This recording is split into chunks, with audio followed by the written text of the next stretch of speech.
probably the most important thing for kids growing up today is the love of embracing change.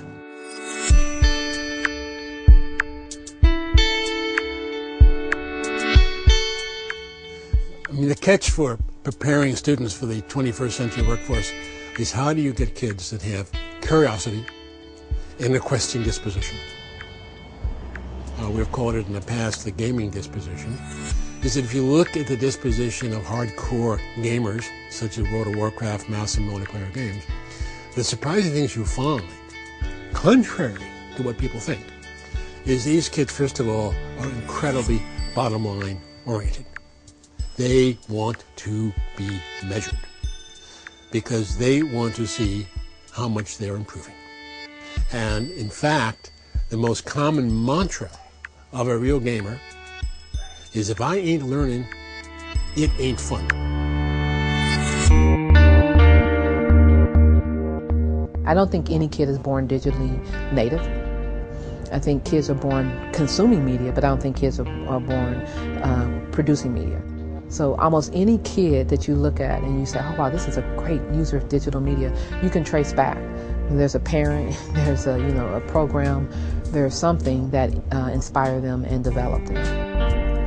Part of the opportunity here is learning the content, which is very much the 20th century idea around education. But in the 21st century, it's learning the tools and the skills of remaking that content and becoming the creator and the producer. We know that the learning outside of school matters tremendously for the learning in school.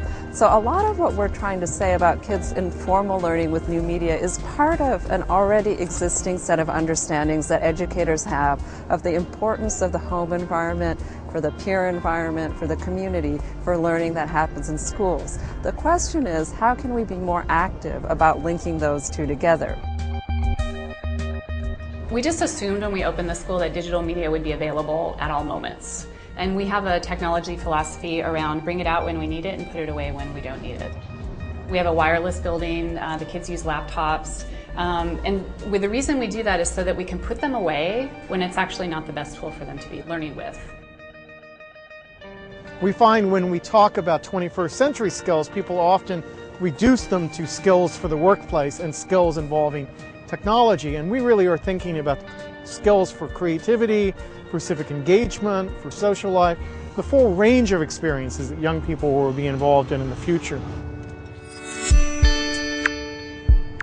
I think for teachers and schools and classroom learning, there's still an incredibly important role to play, which is about giving kids access across the board to a baseline set of standards, literacies, expectations about what they need to participate in contemporary society, to be reflective, and to also take opportunity of the fact that you really have kids and adults in a shared space that's safe, that's sanctioned, that gives kids an opportunity to reflect on things in their everyday life. That's not just about them being immersed in it all the time.